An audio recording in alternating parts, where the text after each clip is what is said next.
Chapter 86. The Tail. Other poets have warbled the praises of the soft eye of the antelope, and the lovely plumage of the bird that never alights. Less celestial, I celebrate a tail.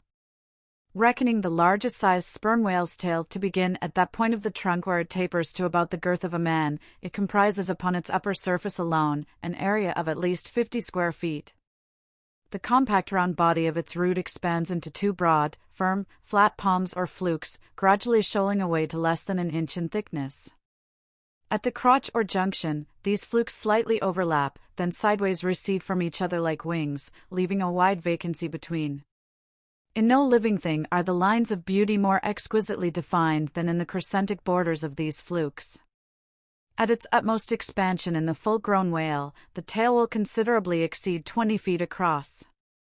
The entire member seems a dense webbed bed of welded sinews, but cut into it, and you find that three distinct strata compose it: upper, middle, and lower. The fibers in the upper and lower layers are long and horizontal, those of the middle one very short and running crosswise between the outside layers. This triune structure, as much as anything else, imparts power to the tail. To the student of old Roman walls, the middle layer will furnish a curious parallel to the thin course of tiles always alternating with the stone in those wonderful relics of the antique, and which undoubtedly contribute so much to the great strength of the masonry. But as if this vast local power in the tendinous tail were not enough, the whole bulk of the Leviathan is knit over with a warp and woof of muscular fibers and filaments, which passing on either side the loins and running down into the flukes, insensibly blend with them, and largely contribute to their might, so that in the tail the confluent measureless force of the whole whale seems concentrated to a point. Could annihilation occur to matter, this were the thing to do it.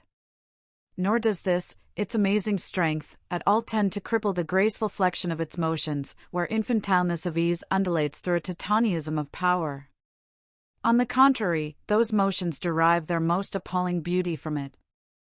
Real strength never impairs beauty or harmony, but it often bestows it, and in everything imposingly beautiful, strength has much to do with the magic. Take away the tied tendons that all over seem bursting from the marble in the carved Hercules, and its charm would be gone. As devout Eckermann lifted the linen sheet from the naked corpse of Goethe, he was overwhelmed with the massive chest of the man, that seemed as a Roman triumphal arch. When Angelo paints even God the Father in human form, mark what robustness is there. And whatever they may reveal of the divine love in the Son, the soft, curled, hermaphroditical Italian pictures, in which his idea has been most successfully embodied, these pictures, so destitute as they are of all brawniness, hint nothing of any power, but the mere negative, feminine one of submission and endurance, which on all hands it is conceded, form the peculiar practical virtues of his teachings. Such is the subtle elasticity of the organ I treat of, that whether wielded in sport, or in earnest, or in anger, whatever be the mood it be in, its flexions are invariably marked by exceeding grace. Therein no fairy's arm can transcend it.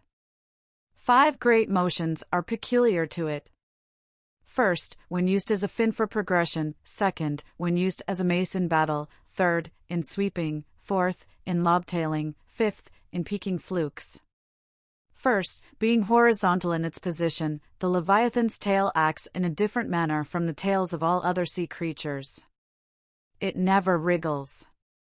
In man or fish, wriggling is a sign of inferiority. To the whale, his tail is the sole means of propulsion. Scrollwise coiled forwards beneath the body, and then rapidly sprung backwards, it is this which gives that singular darting, leaping motion to the monster when furiously swimming. His side fins only serve to steer by.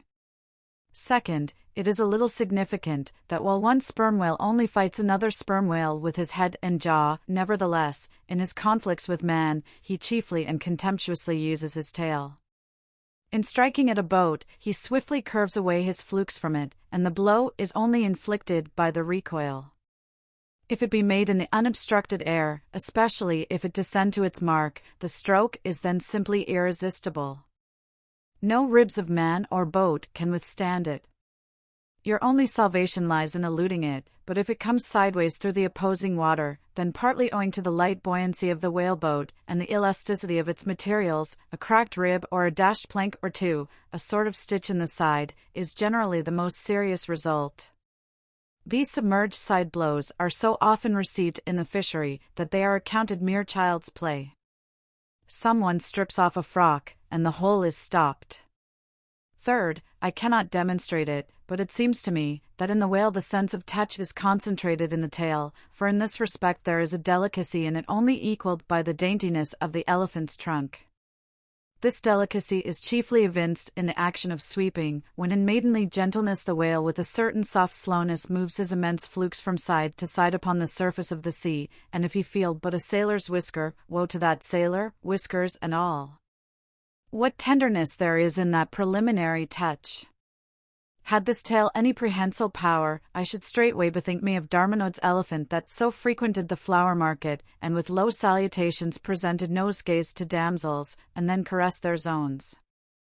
On more accounts than one, a pity it is that the whale does not possess this prehensile virtue in his tail, for I have heard of yet another elephant, that when wounded in the fight, curved round his trunk and extracted the dart. Fourth, stealing unawares upon the whale in the fancied security of the middle of solitary seas, you find him unbent from the vast corpulence of his dignity, and kitten-like, he plays on the ocean as if it were a hearth. But still you see his power in his play. The broad palms of his tail are flirted high into the air, then smiting the surface, the thunderous concussion resounds for miles. You would almost think a great gun had been discharged, and if you noticed the light wreath of vapor from the spiracle at his other extremity, you would think that that was the smoke from the touch-hole. Fifth, as in the ordinary floating posture of the Leviathan the flukes lie considerably below the level of his back, they are then completely out of sight beneath the surface, but when he is about to plunge into the deeps, his entire flukes with at least 30 feet of his body are tossed erect in the air, and so remain vibrating a moment, till they downwards shoot out of view. Excepting the sublime breach, somewhere else to be described, this peaking of the whale's flukes is perhaps the grandest sight to be seen in all animated nature. Out of the bottomless profundities, the gigantic tail seems spasmodically snatching at the highest heaven. So in dreams have I seen majestic Satan thrusting forth his tormented colossal claw from the flame Baltic of hell. But in gazing at such scenes, it is all in all what mood you are in. If in the Dantean, the devils will occur to you, if in that of Isaiah, the archangels. Standing at the masthead of my ship during a sunrise that crimson sky and sea, I once saw a large herd of whales in the east, all heading towards the sun, and for a moment vibrating in concert with peaked flukes. As it seemed to me at the time, such a grand embodiment of adoration of the gods was never beheld, even in Persia, the home of the fire worshippers. As Ptolemy Philopator testified of the African elephant, I then testified of the whale, pronouncing him the most devout of all beings. For according to King Juba, the military elephants of antiquity often hailed the morning with their trunks uplifted in the profoundest silence. The chance comparison in this chapter between the whale and the elephant, so far as some aspects of the tail of the one and the trunk of the other are concerned, should not tend to place those two opposite organs on an equality, much less the creatures to which they respectively belong. For as the mightiest elephant is but a terrier to Leviathan, so, compared with Leviathan's tail, his trunk is but the stalk of a lily.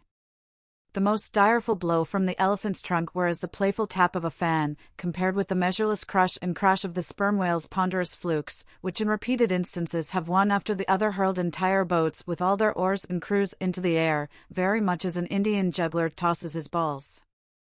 Though all comparison in the way of general bulk between the whale and the elephant is preposterous, inasmuch as in that particular the elephant stands in much the same respect to the whale that a dog does to the elephant, nevertheless, there are not wanting some points of curious similitude, among these is the spout. It is well known that the elephant will often draw up water or dust in his trunk, and then elevating it, jet it forth in a stream. The more I consider this mighty tail, the more do I deplore my inability to express it. At times there are gestures in it, which, though they would well grace the hand of man, remain wholly inexplicable. In an extensive herd, so remarkable, occasionally, are these mystic gestures, that I have heard hunters who have declared them akin to Freemason signs and symbols, that the whale, indeed, by these methods intelligently conversed with the world. Nor are there wanting other motions of the whale in his general body, full of strangeness, and unaccountable to his most experienced assailant. Dissect him how I may, then, but go skin deep, I know him not, and never will. But if I know not even the tail of this whale, how understand his head? Much more, how comprehend his face, when face he has none? Thou shalt see my back parts, my tail, he seems to say, but my face shall not be seen. But I cannot completely make out his back parts, and hint what he will about his face. I say again, he has no face.